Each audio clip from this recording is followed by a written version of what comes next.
Hey guys, what's going on? Joel here, and welcome to Back in the Day. It's been about 2 or 3 weeks since my last upload.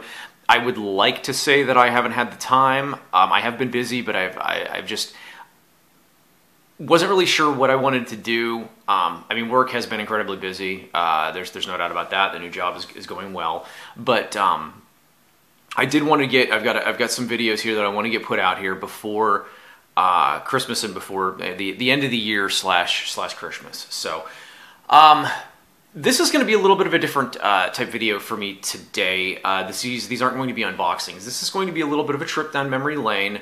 But there's a reason why these two games are being seen in front of me. So anybody who knows me really well knows that for whatever the strange reason, I'm very big on dates. Not so much like specific days, but years and months. And I honestly, I wish I could answer as to why I'm like that.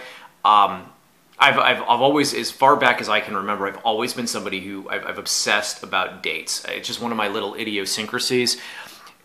Probably not the worst thing that I could obsess about, but it's nonetheless still kind of odd. So the other night at work, I got thinking about this, and it was an idea that I had for a video. And this is going to play out over the course of the next 2 or 3 videos. So it had occurred to me that it's been 30 years. So obviously it's 2020, 1990, the Christmas of 1990. That was the last Christmas that I ever had with my NES, my original Nintendo. And it had actually occurred to me even after that. I was like, in the grand scheme of things, I did not have a Nintendo very long. I received my Nintendo for the Christmas of 1989, and I got rid of it. I had about partway, almost the whole way through the summer of 1991, it was gone. Why I got rid of it, that's a story for another day. Actually, I had been conversing back and forth with Retro Reminiscence, and it kind of come up with an idea of video game regrets, things like that. We're going to try to co-op on a video together, which hopefully we get a chance to do here sometime after the first of the year. So I'm not going to get into the meat and potatoes of why I only had my Nintendo for a year and a half, because for me that's going to be a topic for a later video, hopefully with Retro. But I got thinking about the Christmas of 1990 and how, that was the last Christmas, other than the first one, that I received any Nintendo games. And it was also a Christmas for me that was very bittersweet. It was a very pivotal point in my adolescence, childhood. I mean, I was 12 going on 13, and while I should have been excited, there were so many other things that were happening in my life that just made life very unbearable. And this is where, I'll start getting a little more personal in terms of my growing up and things like that. I love my parents. Love my parents to death, but my parents had their issues. I just think everybody's had parents did. But unfortunately, for me, that year, starting off, I was in 7th grade. I had changed schools. I was in a public school, Waterloo Middle School. I had gone to Waterloo Middle, and I was bullied quite a bit. So there was a Catholic school in our town, St. Mary's Middle School. So my parents paid the money to send me to middle school. I mean, unfortunately, because Waterloo was a small town and everybody knows everybody, my reputation of who I was followed me to St. Mary's, so needless to say, my status on the pecking order was very low. So I was a nobody, and it went from one thing to the other. Now, I will say that 7th grade, I did get held back that year, and I repeated. So the class that I ended up finishing middle school with, I had more friends. Like, they were... And I'm glad, like, being held back was the best thing that had happened to me, both in scholastically and socially. But anyways, reverting back, things were very difficult for me, because at the time my mom had just come clean to my dad. All right, so we're talking December of 1990.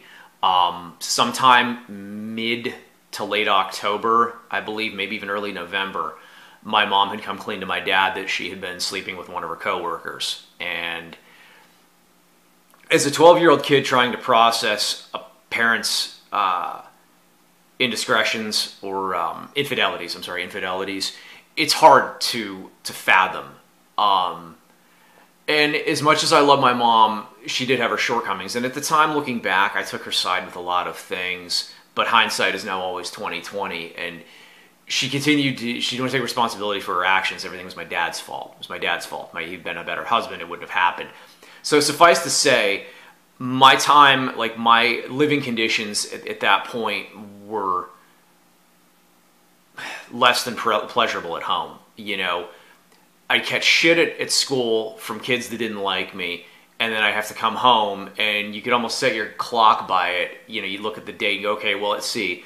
They didn't fight last night, so we're in store for a fucking blow-up tonight. So my life sucked at that point. So when Christmas came, like I said, it was bittersweet. I have good memories that surround it, trying to drown out the chaos that was my home life at the time. So, yeah, that was kind of what was going on in my life 30 years ago, and these two games were part of that. Anybody that's old enough to remember some department stores that have long since gone out of business would remember Ames, okay? So, obviously you have to remember back in the day, video games were expensive. They still are to this day. But $40-50 for a Nintendo game, that was a lot of money back then. It really was. So whenever you found sales, you had to jump on them right away. Well, I remember my dad and I going to Ames, and it was shortly before they were going to close down. We were not all that far off from getting a Walmart in our area. Once Walmart came in, that was the death knell for Ames in our area. But this was, you know, about a year before Walmart came in. And they had a bunch of different games that were on sale for $19.99 each. And two of them in front of you right now are RBI Baseball and Platoon. So there were other ones. I received these two and another game for Christmas of that year. And while these copies are sealed, these are sealed copies that I purchased off of eBay, I'm not going to be unboxing them. I leave that up to my buddy Good Vibe. He's the sealed unboxing king. I'll take these out of the package here, like out of the plastic, and I'll talk a little bit about my memories with them and about the games in general. But over the course of the next couple of videos, it's going to be showcasing the other game that I got and some other stuff for that Christmas, and then talking of unboxings of those. So, that being said, let's go ahead and we'll set Platoon off to the side, and let's take a look at RBI Baseball. An unofficial, obviously Tengen not being a official licensee for Nintendo. But as you can see here, still has that nice sheen on it from the cellophane wrapping.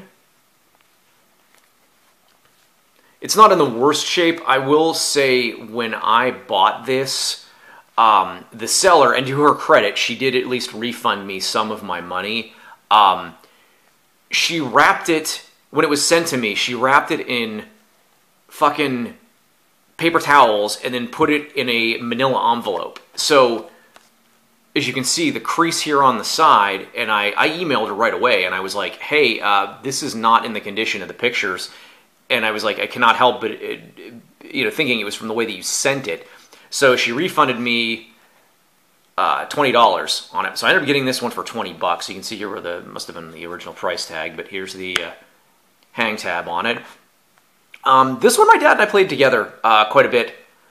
Because he did enjoy playing the baseball games with me. This one in Bases Loaded we played quite a bit. And this is cool because it did have all the licensed characters, but it was not a licensed game. So, picked up that, and my other game that is sealed was Platoon. My dad insisted insisted that I get this. So as you can see, there's the hang tab and the H seam. Because my dad, being in the military, was one that was also about, you know, I mean, if it was a military-style game, well, hey, you know, we should get it. This game is terrible. I will, no bones about it. Sunsoft usually made some pretty good games. This one, not so much. I don't ever believe I made it out of the second level. I mean, I was always meandering through the jungle, trying to figure out where the hell to go. Hated this game. But obviously, because of wanting to have all the games that I had as a kid, this was one that I definitely wanted to make sure that I got. And I mean, actually, surprises the hell out of me. I picked this up for like 30 bucks. And it was right when I got into collecting. And even just complete in box now, this game is going, like, I don't know, the pricing of games anymore pisses me off because thanks to Wata and that damn episode of Pawn Stars, the market is being flooded with just these just ridiculous prices, and to me it's pissing me off. But it's all in all, it's in very nice shape. Maybe someday I might get the gumption to actually open this up. But until then, I'm going to leave these sealed. So, yeah, Christmas of 1990. So I remember opening these up and playing them that morning, and enjoying baseball with my dad, and not so much enjoying Platoon by myself. So thank you guys for this little trip down memory lane. More of a let's get to know Joel a little bit better in his childhood episode that it was. But I do have other videos that will be the unboxing, and it will take more of a trip down memory lane of the Christmas of 1990. So until then, hey, you guys take it easy.